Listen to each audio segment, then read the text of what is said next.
શહેરના ચિત્રા જીઆઈડીસી વિસ્તારમાં કચરાના ઢગલામાં આગ લાગી. આગે કેબિનને ઝપેટમાં લીધી. ફાયર વિભાગની ટીમ દ્વારા 2 ગાડી પાણી છાંટીને આગ પર કાબુ મેળવવામાં આવ્યો. ભાવનગરના ચિત્રા જીઆઈડીસી વિસ્તારમાં આજે સવારે કચરાના ઢગલામાં આગ લાગતા એક બંધ કેબિન પણ આગની લપેટમાં આવી ગઈ હતી.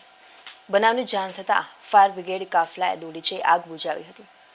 આગના આ બનાવ અંગે પ્રાપ્ત વિગતો મુજબ ભાવનગરના ચિત્રા જીઆઈડીસી વિસ્તારમાં આવેલ વિશ્વકર્મા ઇન્ડસ્ટ્રીઝની નજીક પડતર જગ્યામાં કચરાના ઢગલામાં આજે સવારે કોઈ અગમ્ય કારણોસર આગ લાગી હતી.